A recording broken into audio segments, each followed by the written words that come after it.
Okay, we'll call this meeting to order. First thing is the approval of the agenda with an addition. Move to approve with the addition. Second. Any discussion? All in favor? Aye. No citizens here. Approval of the bills and, Mr. Chair, of the bills here yet? Yes. oh, we got, okay. Move to approve. Second. All in favor? Aye. Excuse me, we have minutes from the September 6th and September 13 meetings that we need to approve. So moved. Second. Any discussion on them? All in favor? Aye. With that, we'll move into update the comprehensive plan request.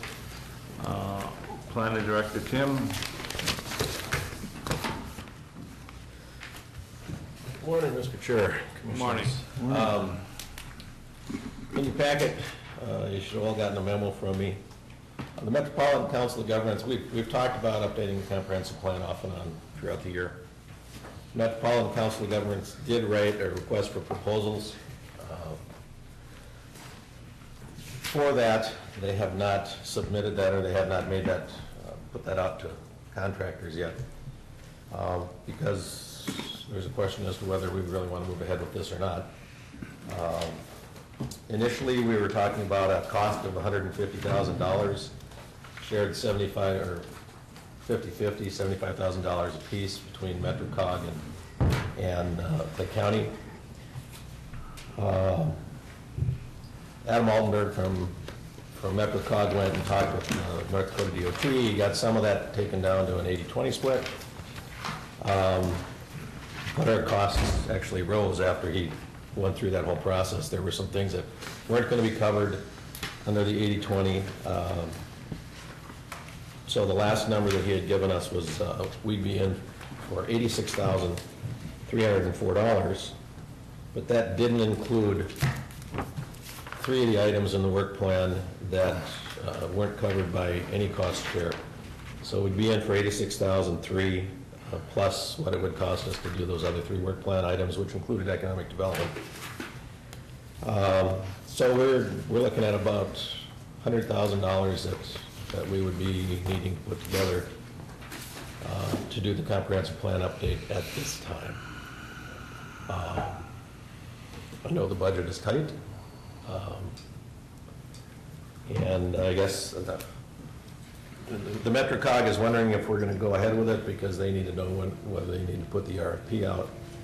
And I guess I just wanted to bring it to the board for discussion to see if we wanted to move ahead with it. If not, we'll inform the MetroCog and it'll kind of get put on the shelf until we are ready for it.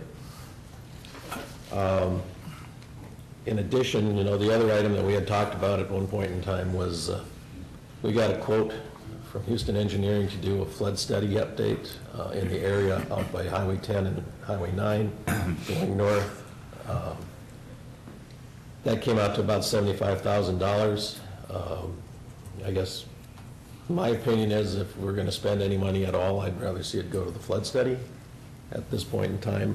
I think that would be more appropriate because that's something that the error is glaring out there, and the only way we can fix it is to have it restudied. Mr. Chair, Yeah. do you need action on one, both, or these? I need action for sure on the RFP this morning, whether we want to go ahead with the comprehensive plan. Okay, and how about the flood one? If the board wants to take an action on that, we'll move ahead with that one.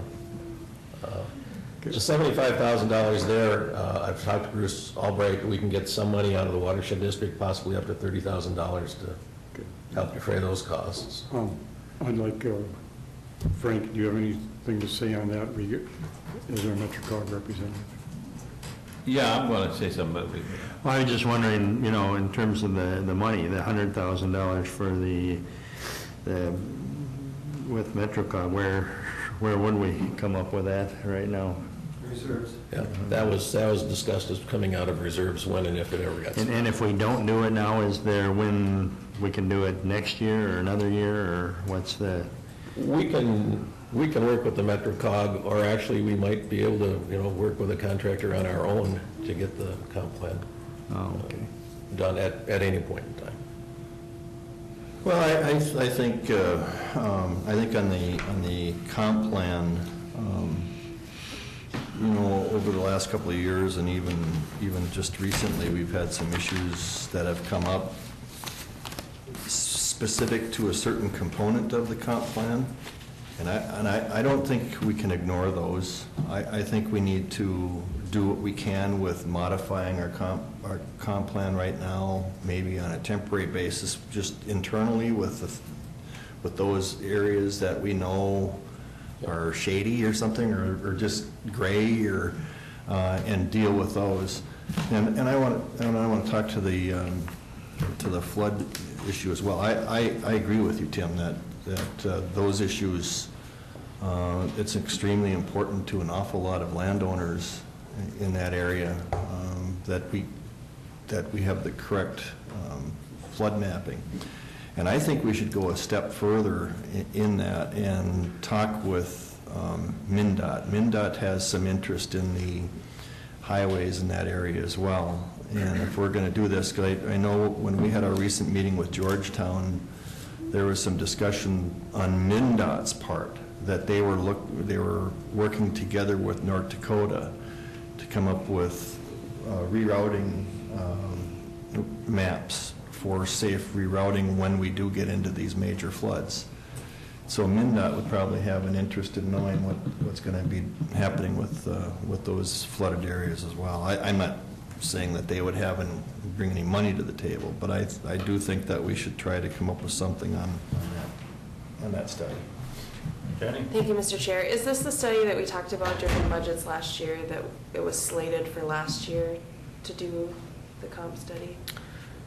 Right, the comprehensive plan we had brought it up during last year. It was, again, $150,000, and our share was intended to come out of reserves. And is this something that, it was at 10 years? You're supposed to update every 10 years? Is that the recommendation? It's nice to see it updated every 10 years. This was a 2002 plan. The plan prior to that, from 2002, that went all the way back to about 1980. So there was a big gap there. And I agree with Commissioner Campbell. Unfortunately, we've had some issues that have come to this board and the Planning Commission, and because that plan hasn't been updated, there's been some conflicting ideas as to what land should be designated for certain uses. And I think for a city and county that has grown significantly over the last 13 years, well, 14 now, I think it is in our best interest to make this work and figure out how best to pay for it. We are moving ahead on the extraterritorial, the urban expansion district issue, and I think that's the one you're both alluding to. The city of Moorhead has proposed what they would like to see as they had talked about a 2-tier urban expansion district. Tier 1 is the one that the city has the most vested interest in, the areas, and they would like to see, a little bit, the regulations stay at least the same. And then the areas beyond, they have less of an issue with, and we can maintain regulation there, or we can add uses. We haven't gotten to the use part of it. We're right now just looking at the tiers. I have to talk to Dilworth and see if Dilworth wants to participate. Most of the growth area plans that Dilworth provided to us in the comp plan back in 2002, they're all in the city now. And I don't know whether they've actually developed any additional growth area plans or not. Mr. Chair. But I think that part of it's going to be taken care of soon. Okay. Go ahead. I agree with Kevin regarding the flood issue. I think we should probably act on that today. That's imperative. I also think the comprehensive plan is 15 years old, 2002, and even if that does have to come out of reserves, the sooner that's done, the better. There are all kinds of issues between the city of Moorhead and the county, and possibly even further out. I was at the Planning Commission, Clay County Planning Commission meeting Tuesday. And there was an issue that came in front of the, as you know, Tim, the issue, according to the plan, everything was up to, the issue that came before it met all the qualifications and all the criteria, yet there were several people who were against it, and even some planning commission members who were against it. So I think the sooner that's done, the better, too. And even if that does have to come out of reserves, my feeling is the sooner the better. It's 15 years old the way it is. You know, I took that plan home and reviewed it, you know, and I didn't really see anything major that we got to do right now. You know, I don't think, I mean, we may have to, as you said, tweak it somewhere a little bit here and there or something like that, but I don't think we need to spend $100,000 on improving that right now. If there are some parts in it that we need to look at, let's look at it, you know, but right now, I don't think we need to spend $100,000 on redoing this plan this year. That's my thoughts on that after looking that thing over. Does it necessitate a lot of staff time to do that? There's some staff time involved. COG would be doing some of the work, and the contractor would be doing the lion's share of the work. I would, Tim, the area growth plans are part of the overall county comprehensive plan. Right. And one of the interesting components to me would be one of the significant issues that we probably need to look at within that comp plan is the area growth plans. And the reason that I say that too is if I remember correctly, when COG did the last one, we were able to put signage up where there were going to be future major arterial roadways.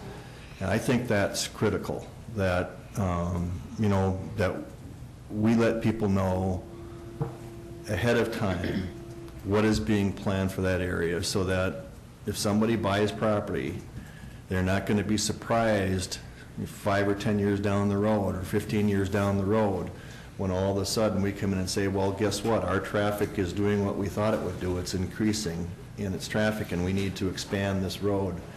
And oh, by the way, it's going to be right in your front yard. So, and then they're going to not like it. So I think, you know, I think from the standpoint of reviewing things, reviewing the portion of it that has, and quite actually the areas that Commissioner Mojo was just talking about really kind of falls within those area growth areas too.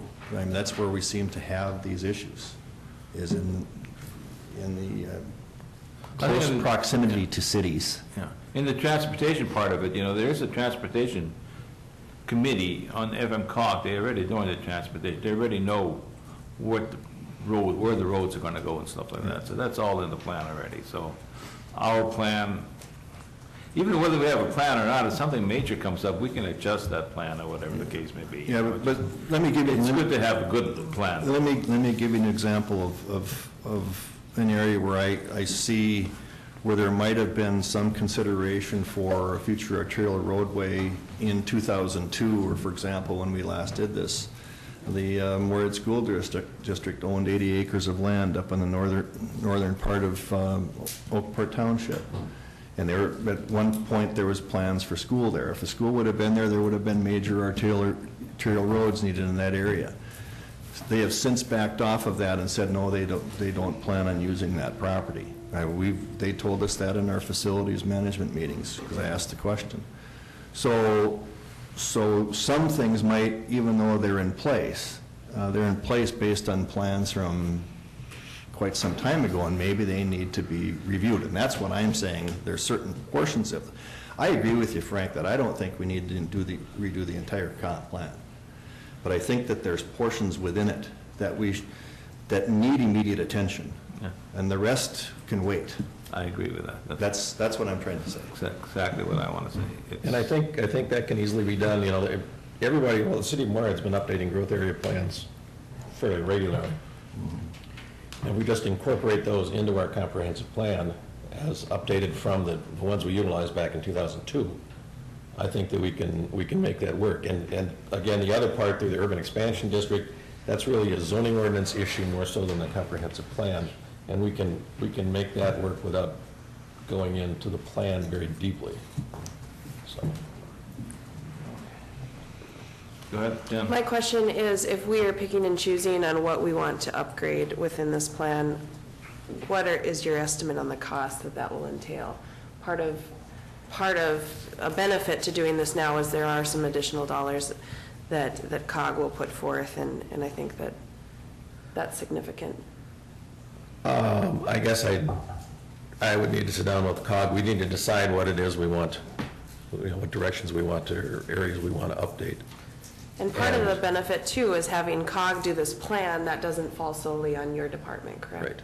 So there is a benefit because of our relationship with COG that we can tap into their staff resources as well, and it's Right. not solely your department. Yep.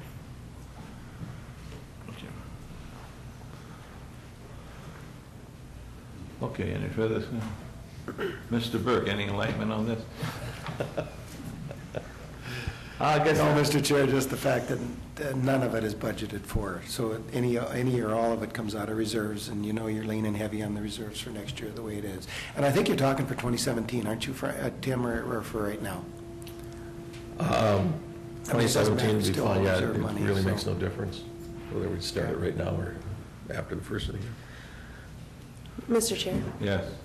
Because I do serve on the Planning Commission as a delegate from this board, I have seen over the last 2 years that there are some conflicts that have arisen because we don't have an updated plan. It's not just the overlays that we're talking about, and I understand that we are within some budget discussion, and unfortunately, there are many things that require dollars, and I think that because it has been 15 years, as Commissioner Ingersoll stated, that this has not been updated. I think if we do a cost per year look, it is slightly lower than what we would guess it would be. My motion is to approve the RFP for the comprehensive plan with payments coming out of reserves for fiscal year 2017.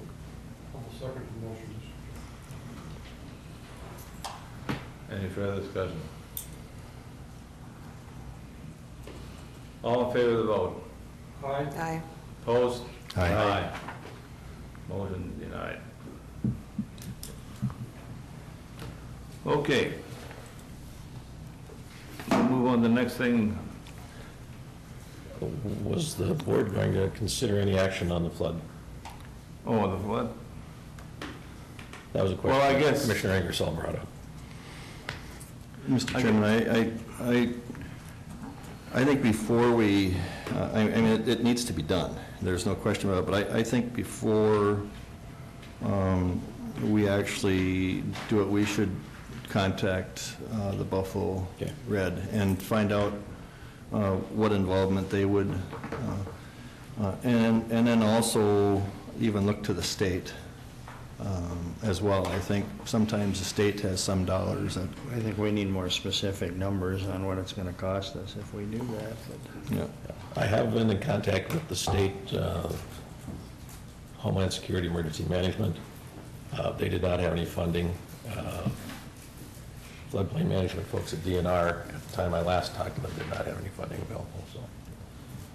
Watershed, like I said, the last time I talked to Chris Albright, thought maybe in the $20,000 to $30,000 range is something that they could provide to us, and I'll talk to him again, firm that number up. Okay. And I don't think it would hurt us to suggest to our local legislatures that we're looking at an important upgrade to a flood study that, and right now there are no state dollars, and maybe they can see what they can put in. I don't know that if we do this now, or we made a decision to do it in the spring of 2017, is that significant of a time frame where we couldn't wait? I don't think it really makes a lot of difference. We're going to take care of the major issue that we have in the area up there Right, within the next month, so. right. But it would be nice if we are going to do it. Yeah, it needs to be done. Yeah, it's going to be a 6 to 10 month process, so. Well, I think it would assist the people, there's quite a few houses out there that would assist with the flood insurance, so. Yep. possibly take them out of the floodplain. So I think that's important. I mean, we're doing it, I mean, we plan on doing it up at Georgetown. I mean, a different type of procedure there, but that's going to affect a few houses, and I think there's just as many houses out there in that area that there is in Georgetown. So I would say, too, that we'd have to go ahead with that project and see what's available for funds. I'll see what I can come up with as far as funding. Okay. That property that is out, that we've talked about, have we resolved the issue with that property, or is that? Yes. So that's, we're For done? that particular property, the contractor will begin construction or begin the conversion of that addition to a garage, which meets DNR and FEMA requirements, as long as it's not a habitable space. He will be out there and start construction the 3rd or 4th week in October. Okay. And that'll be probably a 4 or 5 day project. Thank you. Okay, we'll move on to the next thing, setting a hearing date for business tax abatement request. Yes, we've received an application for a tax abatement request on a new facility being proposed in, it's right on the edge of Sabin. It's actually in the city of Sabin. I don't know if you know where Ron Fitzgerald's gravel pit or gravel operation is, his trucks and stuff, but it's in an old platted area of the city that's On the on east the side of very the east railroad side track. of the railroad tracks there. And it's going to be about a $3.3 to $3.5 million improvement out there, Agricultural Research Center. And they have providers submitted an application for tax abatement. We need to set a hearing date. My recommended hearing date would be the October 18th meeting of the county board at 9 o'clock. Second. All in favor? All right. Okay, motion passed. All right. Thank you very much. Thank you.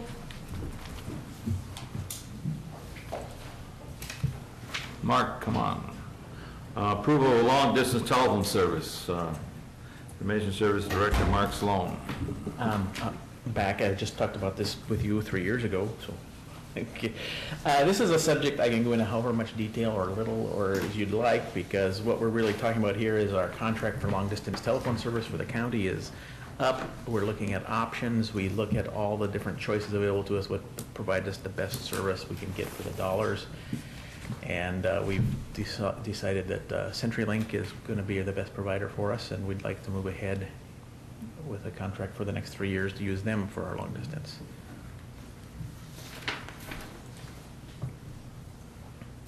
Okay. Any questions? Yes. Thank you, Mr. Chair. And you stated that the cost will remain level to what we've been paying? Well, hopefully. We're you know, that's a big question, because right now we're buying we average between 26,000 minutes of long distance a month. We're paying for a block of 20,000 minutes right now, and then we pay an overage for over that. With the new contract, we're going to move actually down to 15,000 minutes a month for the block, and then pay a lower rate for above that. But we're gambling that our long distance usage is going to slowly continue to drop over time, which is what we're seeing. Mm-hmm. As more and more stuff goes online, people talk on the phone long distance less. So, yeah, we're trying to position ourselves in a, I think right now we're going to see about the same cost, but 2-3 years from now, it's going to cost us a little less. We've got a little room there. Okay. Not to, do we have any determination what these long-distance calls are coming from, or do we, I mean, I know we got 136 phones out, No, that's cell phones. or cell phones, yeah. Here at the county, we have a little over 900 telephone extensions. And this is about Oh, these are, our excuse actual me. desk phones, like one right here. There's Okay. one over there. Going the wrong way here. Okay. Yeah, we have 900. I thought that was some long-distance service for that. No, this is for our actual physical phones. And one of the Okay. reasons we're talking CenturyLink for this is we have all of our phone traffic comes in through CenturyLink pipes now. We have 2 of them actually. And then we send out our calls either through CenturyLink if it's local, or Integra Telecom right now if it's long distance. What we're trying to do is combine all that into one bundle so that we can send all our traffic in and out of the same place. This is for our internal phone system.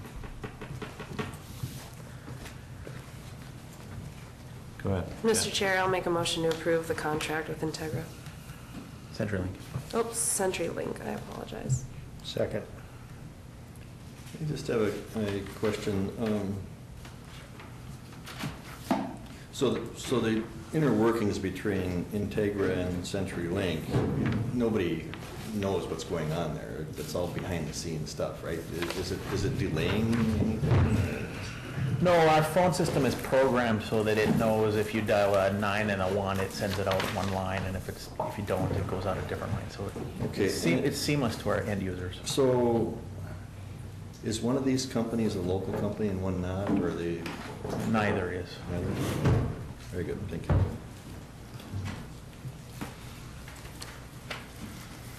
Okay, we have a motion to approve the contract. All in favor? Aye. Opposed? Motion passed.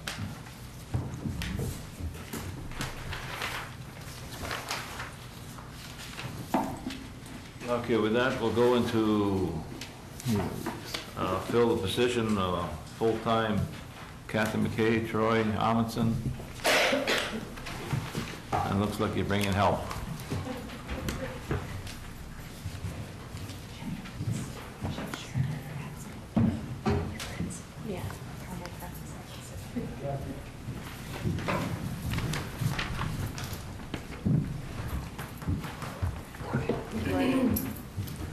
Good morning. I brought my detox leadership team, so you get to know them.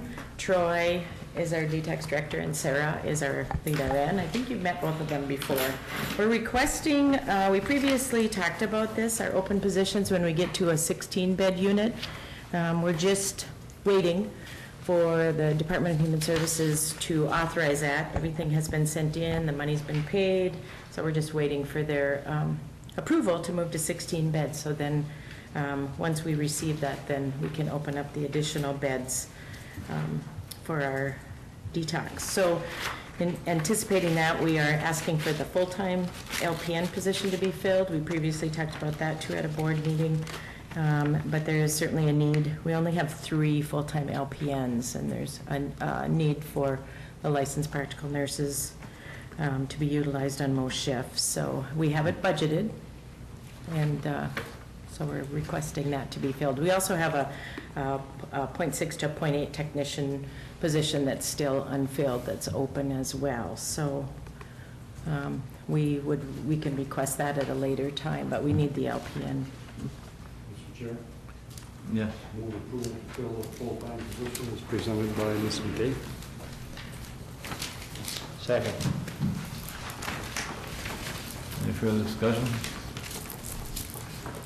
All in favor? Aye. Opposed? Okay.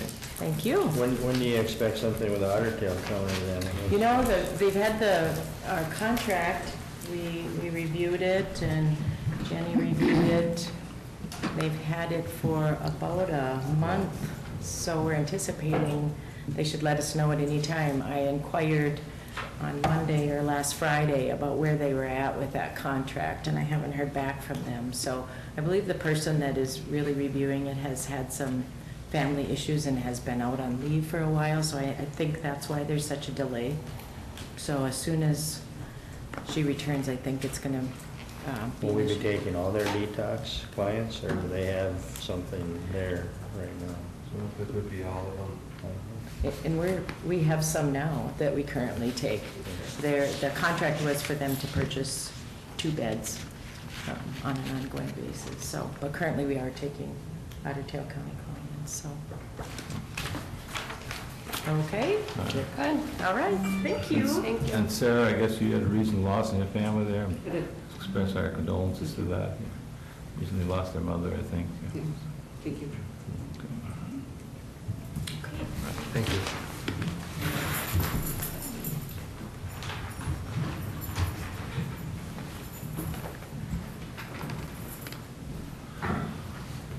And we need to consider renewal of 2-year residential property tax abatement. Is that, Well, yeah. are we going to do that now, or? Well, Mr. Chair, I did have it on my notes to discuss with you today. If you remember right, we've done this in 2012 and 2014. The city had approached the county in regards to supporting a abatement program for new construction of homes. And the tax is abated for the first 2 years of new construction. And the Morehead City approached the county to see if they would abate their taxes on this new construction. And because the city of Morehead is, and then there's been several other smaller communities that have, Barnesville has a program, Holly has a program, Dilworth has a program. They vary slightly. I know Holly limits their tax abatement to $200,000, I believe it is, and the others are unlimited. In other words, if you build a new home and it's $250,000, your tax is abated for the first 2 years of that construction on that home, whereas in Holly, you would get a credit for the first $200,000 of that value. Now, Morehead has passed theirs, and the other 2 years that 2012 and 2014, what Clay County has passed a resolution to support what the local entity does.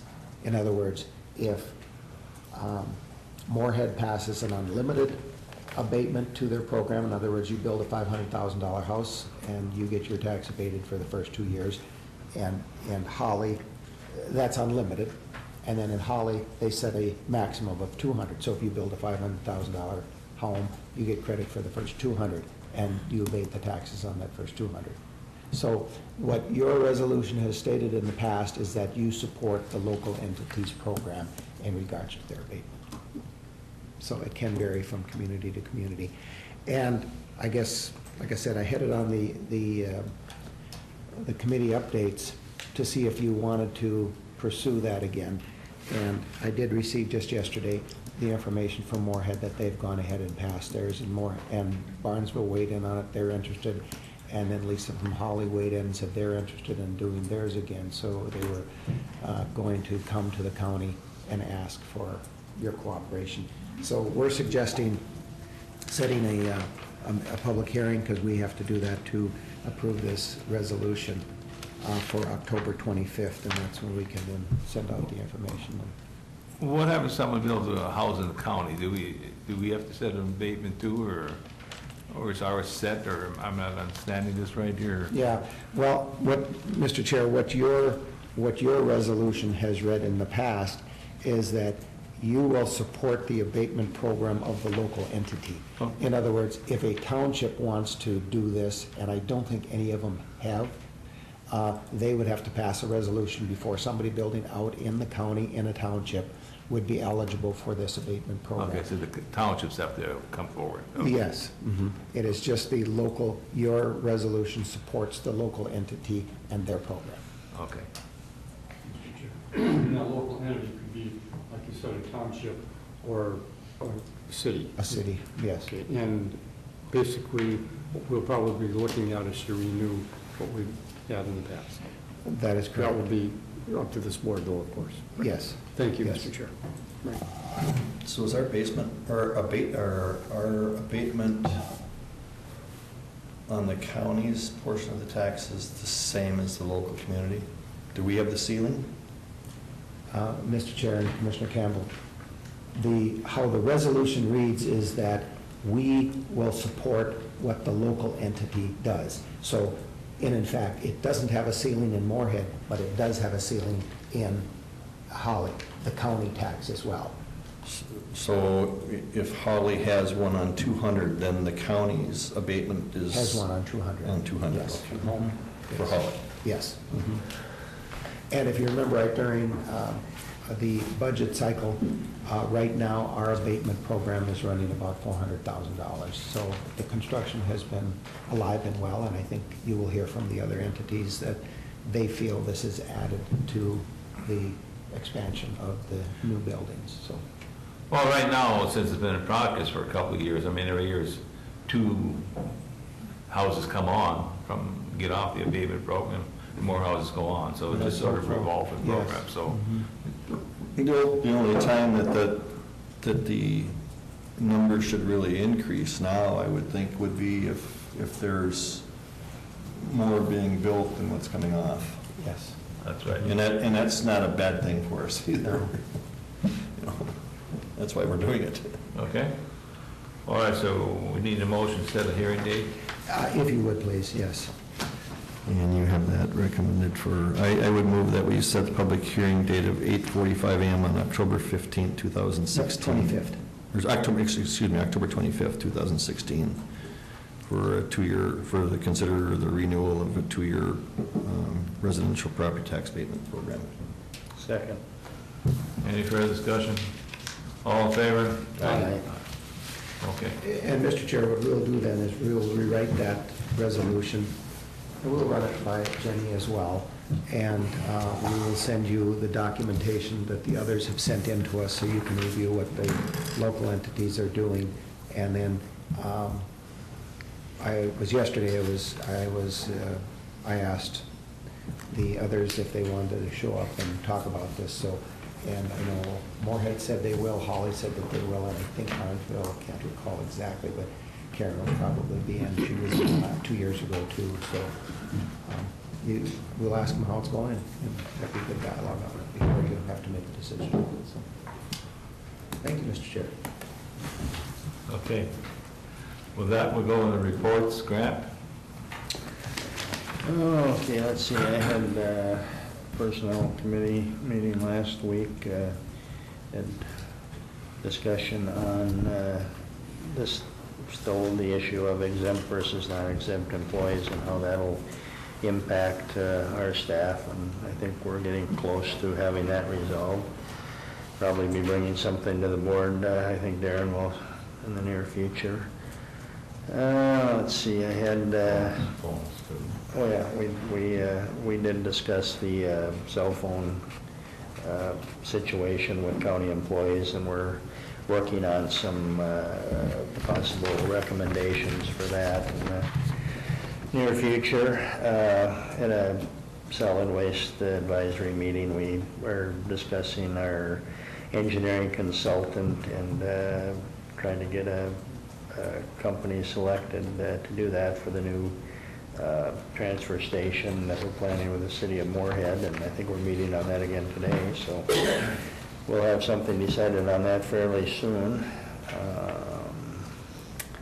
I think that was, and then last night we were at the committee of the whole meeting for the Moorhead City Council, and had an update on the jail and the law enforcement center project for the city council, and myself and Kevin and Brian and the sheriff and the police chief were there, and then our architects gave an update over the phone to the city council, and I think it was pretty well received, and they all seemed pretty positive about the whole project. So that was it for me. Wayne? Thank you, Mr. Chair. On Tuesday, September 20th, the Local Advisory Council of Adult Mental Health, General Business, Consumer Concerns, Agency Reports, of which there were several. The Local Advisory Council will be participating in the Becker Clay Otter Tail Wilkin County Mental Health Fair on October 5th, and this will take place at the Bluestem Center for the Arts.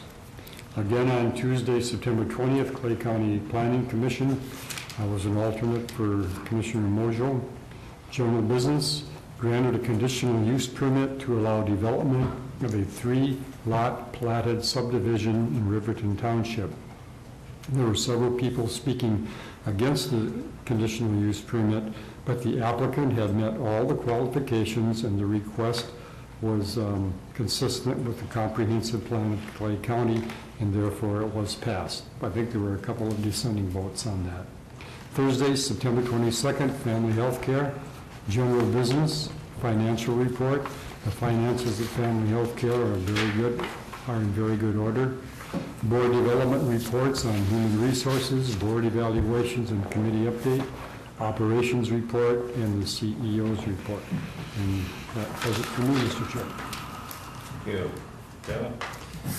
Yeah, I had a meeting with Solid Waste, Kirk and subcommittee on the design consultants for the transfer station, reviewing their bids.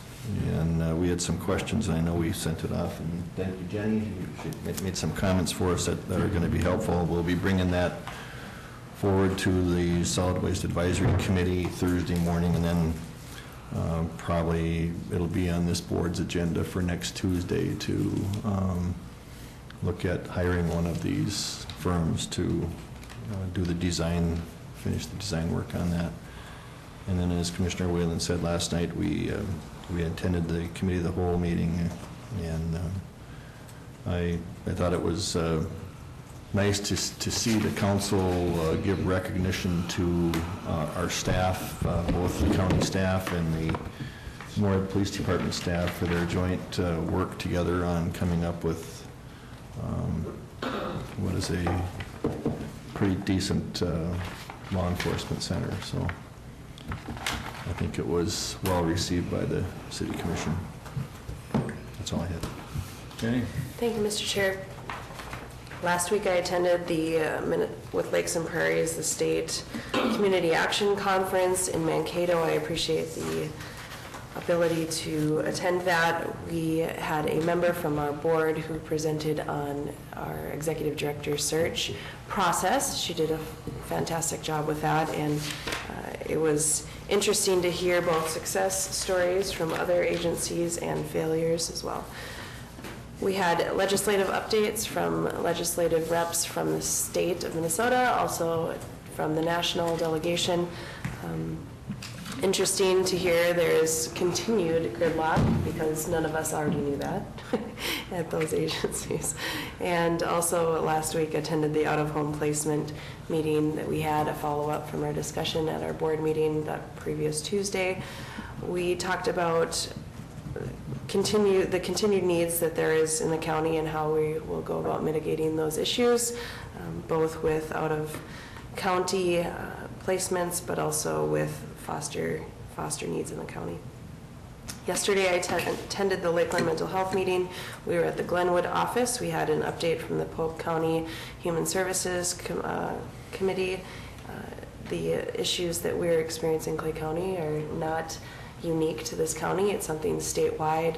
We talked a little bit about the needs for boards maybe to send letters in response to the governor's task force that he just put out on out-of-home placement, and several county boards, including Douglas County, felt it was important to send a letter in support from their county. So maybe it's something I encourage us to do.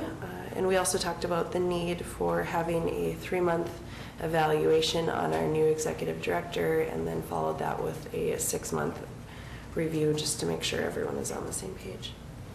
That concludes my reports, Mr. Chair. Okay. I picked committee last Tuesday, which Grandis already discussed it. On phones, we're looking at a different process on using cell phones, whether we'll come up with another process or not. I don't think it's a major budget item yet, but I think it needs to be looked at. Every line needs to be looked at, I guess, to see if we can save some money somewhere. Wednesday Extension Committee, we didn't have enough for a quorum there, so we just had general discussion. We did have committee reports and stuff like that, give us updates and stuff like that. But, a lot of work in community gardens going on, and the more work coming out on that. Wednesday afternoon, I went to drug court, another graduate from that. It was nice to see that still going strong. It's always refreshing, nice to see someone come through that drug court and keep them out of our jails. Wednesday night, Historical Society. Major discussion there. Some of the items that they're doing, they just got done with the German Culture Fest and stuff like that, but they're down quite a bit. Their attendance is down quite a bit this year at the EMCO Center, at the Historical Society, because they're claiming the road construction stuff like that, but they don't know what they're looking at, should we lower emission rates? Is that what's doing it, or they're looking at some other ideas to increase attendance there? Mr. Chair, Yes. have they discussed the Comstock House? Is that something that's been a positive for them to undertake? That wasn't discussed at all, and I don't know whether that'd be interesting. Yeah, I don't know whether that is counted in the attendance or not. Because both of those physical sites were significantly disrupted because of construction this year. Yeah. Yeah, I think they were down almost 5,000, it's just, it was a significant amount. Then out of home placement, Shenny also talked about, we're looking at possibly going to some tours and looking at, if we are going to do the transition houses, we're going to look that way. Probably we're going to look at some that are already in place, how they're working, whether it's something we want to look at or not, so we may get some ideas from some other counties and stuff like that. So, other than that, then I met with Brian yesterday morning, and other than that's my report. Brian? Thank you, Mr. Chair. Don't know how much time you want to spend on that, but I did. The chair had received a letter from the Wilkin County Board of Commissioners, reference. Forgot to bring that up, sorry. I think I made a copy and put it in everybody's mailbox. Don't know if they've had time to read it or not, or maybe you want to put that on the agenda for later for discussion when people have had the chance to absorb it. And I think they're looking for a response by the 17th of October, so. You haven't got it yet? Okay. Oh, Okay, well. It's in your mailbox. it's in the mailbox. Okay. Why don't maybe We'll we can discuss it that next later. week. Yeah. PIC meeting's already been discussed. Had some personnel evaluations, highway, and have the Veteran Service Office today. Had quite a lengthy conference call on the on the soil corrections for the law enforcement center to the north, and I think I sent out a follow-up email on that, and it appears like we're back at the original design, because they talked about if the basement is added, that's more weight on it, and then you would probably need the geopiers. It's not a final report yet. They'll issue a final, the engineers from soils will issue a final report this week, and then the architects and the construction engineers could make a determination on the cost. But it appears that they had added in both the geopiers and the removing of the soils, and in fact, if we remove the soils of about 5 feet and replace that, they won't need the geopiers, and that's about a $600,000 reduction, so, in what they have established. So that was better news than last Tuesday's report. So I'll get you more information on that when I have accurate information. So this was quite a lengthy discussion about it. We had all the parties involved in it. So met with Lori and Kirk on a financial schedule for solid waste, and frankly, that's where I had a little confusion last week in regards to the meeting today after the board meeting. I think that's what Kirk had set up, was a meeting for solid waste on the financial schedules, and not the consulting firms, and I had that confused. Also met with Dave Overbo and Kevin Kassenberg from the Soil and Water in regards to the funding mechanism that Kevin had presented at the time he presented his budget. He had informed you folks that there may be some dollars available from the state, some extra dollars that would need to be matched by the county. And we then met with, I think, Commissioner Mojo and Commissioner Gross in regards to talking about that one morning with Soil and Water. And so the three of us met, and Dave and Kevin will talk a little more about that, and we'll probably bring a proposal to you for that. So hopefully they will talk with, we can inform the chair and Commissioner Mojo about that what they're looking at. I think they've got some good ideas on it. Last Friday morning, we had a meeting, I shouldn't say a meeting, a discussion with the writer for the Barnesville newspaper. They wanted to do an article on the jail and law enforcement, or correctional facility and law enforcement center, so that took about an hour last Friday morning. I'm still communicating with her and getting some additional information. Out-of-home placement's already been discussed. Thought we had a really good meeting in regards to that last Friday as well. A new hire and for orientation on Monday. There were only 2 in there, I guess, so that's slowing down. So, and the chair and I met yesterday. It mentioned that the Norwood City Council meeting last night. We talked about the abatement program already. I had a couple of meetings in regards to the diversion. And I say diversion stuff is what I have on here. We're talking about the qualifications for the PPP and things. And I'll be tied up Thursday and Friday all day in regards to that this week. So talking about those. And on Friday afternoon, we close on another home today, and then we close on the last 2 homes to the north of us on Friday. So that'll be buttoned up on Friday, and then we have the inspections. And they, as you know, they are well underway, so it won't take them long to clean the rest of those houses out of there. So that's it, Mr. Chair. Okay. Anything else? Nothing, thank you. Okay, I will be gone next week, and Wayne's in charge and whatever.